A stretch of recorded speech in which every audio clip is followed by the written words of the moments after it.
आज बड़ी खबर में सबसे पहले जो चर्चा करेंगे वो एक ऐसी खबर से, और वो भी इस वक्त में उस खबर के बारे में हम बात कर रहे हैं जब 16 दिसंबर 2022 को निर्भया गैंगरेप हत्याकांड के 10 साल पूरे हो जाएंगे।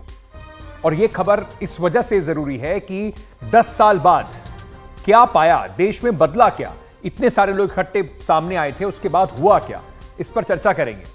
क्योंकि यह खबर इस वजह से उठ रही है कि महाराष्ट्र में वीवीआईपी सुरक्षा में जो निर्भया फंड का इस्तेमाल हुआ है उसको लेकर ऑपोजिशन ने एकनाथ शिंदे सरकार के ऊपर लगातार हमला किया हुआ है। सवाल यह उठता है कि क्या मंत्रियों की, एमएलएस की, एमपीज की सुरक्षा महाराष्ट्र की आम महिलाओं की सुरक्षा से ज्यादा इंपॉर्टेंट है? क्या निर्भया फंड के नाम पर या निर्भया फंड जो मिलता था उसके बाद से देश के अंदर कुछ बदलाव हुआ है? उस हादसे से कुछ सबक लिया है इस देश ने? उस पर भी बात करेंगे। और साथ ही साथ हमारी तीसरी बड़ी खबर होगी एक अंडरवर्ल्ड पुलिस ऑफिसर की कहानी। एक पुलिस ऑफिसर जिसने बिल्कुल फिल्मी अंदाज में एक रैगिंग केस का पर्दाफाश किया, खुद स्टूडेंट बन के कैसे उन्होंने पूरा केस सॉल्व किया, इसके बारे में भी बात करेंगे। लेकिन सबसे पहले शुरुआत करते हैं महाराष्ट्र से। महाराष्ट्र सरकार पर निर्भया फंड के दुरुपयोग का आरोप लग रहा है। आरोप यह है कि इस फंड से, निर्भया फंड से, जिसका इस्तेमाल महिलाओं की सुरक्षा के लिए हर राज्य को करना होता है, फडणवीस जो फंड से जो एकनाथ शिंदे और फडणवीस सरकार है उसने वीवीआईपी सुरक्षा में 47 निर्भया फंड से खरीदी हुई गाड़ियों को इस्तेमाल किया। महाराष्ट्र सरकार ने विपक्ष के इन आरोपों को खारिज कर दिया है। पक्ष विपक्ष के आरोपों के बीच में पूरा मामला क्या है, पहले इस रिपोर्ट में देख लीजिए। महाराष्ट्र के मुख्यमंत्री एकनाथ शिंदे और उनके विधायकों को Y+ सुरक्षा मिली है, लेकिन इसके लिए जो गाड़ियां इस्तेमाल हो रही हैं, वे निर्भया फंड से महिला सुरक्षा के नाम पर खरीदी गई थी।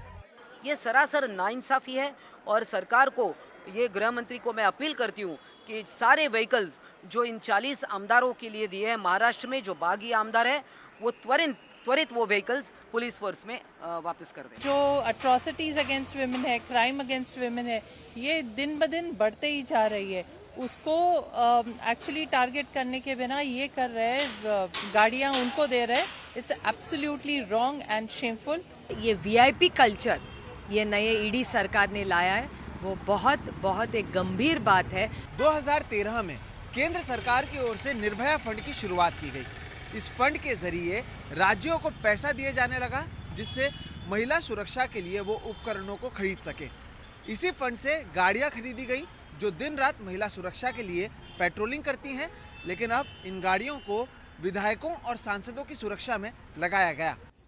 हाल ही में मुंबई में एक कोरियन ब्लॉगर से की गई छेड़छाड़ या ऑटो रिक्शा से कूदी महिला की तस्वीरों के बाद महाराष्ट्र में महिला सुरक्षा को लेकर सवाल उठाए जाने लगा। ऐसे में इन गाड़ियों के अलग इस्तेमाल पर जहां सरकार पर सवाल उठ रहे हैं, वहीं महिला बाल विकास मंत्री इन आरोपों को सिरे से खारिज कर रहे हैं। उन्होंने 2.5 साल में निर्भया फंड का क्या उपयोग करा, पहले उसकी ऑडिट करके लोगों के सामने आने दें। आरोप लगाना बहुत आसान है, काम करना बहुत मुश्किल है।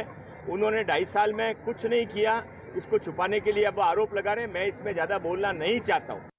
महाराष्ट्र की नई सरकार में कैबिनेट में एक भी महिला मंत्री नहीं है, जिसे लेकर सवाल पूछे जा रहे थे। और ऐसे में अब इन गाड़ियों का इस्तेमाल अपनी सुरक्षा के लिए किए जाने की बात सामने आने पर महाराष्ट्र सरकार की फिर से किरकिरी हो रही है। मुंबई से कैमरा पर्सन राजेंद्र दयालकर के साथ सोहित मिश्रा, एनडीटीवी इंडिया।